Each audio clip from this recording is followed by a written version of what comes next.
அஸ்ஸலாமு அலைக்கும் வரஹ்மத்துல்லாஹி வபரகாத்துஹு. தினமும் ஒரு ஹதீஸ். ஒருவருக்கு அல்லாஹ் செல்வத்தை வழங்கியிருக்கிறான். அவர் அதை நல்ல வழிகளில் செலவிடுகிறார். மற்றொருவருக்கு அல்லாஹ் கல்வி ஞானத்தை வழங்கியிருக்கிறான். அவர் அதை கொண்டு நல்ல விதமாக தீர்ப்பளிப்பதோடு அந்த கல்வி ஞானத்தை மற்றவர்களுக்கும் கற்றுக் கொடுக்கிறார். இந்த இரண்டு வகையான மனிதர்களை தவிர வேறு யார் மீதும் பொறாமை கொள்ளக்கூடாது என்று அல்லாஹுவின் தூதர் ஸல்லல்லாஹு அலைஹி வஸல்லம் அவர்கள் கூறியதாக அபூ சயீத் ரலியல்லாஹு அன்ஹு அவர்கள் அறிவிக்கிறார்கள்.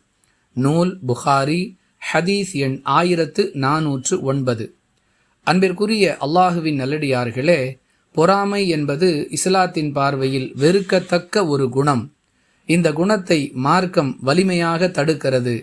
யாரிடம் இந்த குணம் இருக்கிறதோ அவர்களை வன்மையாக கண்டிக்கிறது. ஆனாலும் இந்த ஹதீஸில் குறிப்பிடப்பட்ட இந்த இரண்டு வகையான மனிதர்கள் மீது பொறாமை கொள்வதை மார்க்கம் அனுமதிக்கிறது. அதாவது, இவரை போன்று எனக்கு அல்லாஹ் செல்வத்தை கொடுத்திருந்தால் நானும் நல்ல வழிகளில் செலவு செய்திருப்பேன். இவரை போன்று அல்லாஹ் எனக்கு கல்வி ஞானத்தை வழங்கியிருந்தால் நானும் இவரை போன்று நடந்து கொண்டிருப்பேன் என்று பொறாமை கொள்வதை மார்க்கம் அனுமதிக்கிறது. புரிந்து நடந்து கொள்வோம். வாஹிர் தஅவானா அனில் ஹம்துலில்லாஹி ரப்பில் ஆலமீன். அஸ்ஸலாமு அலைக்கும் வரஹ்மத்துல்லாஹி வபரகாத்துஹு.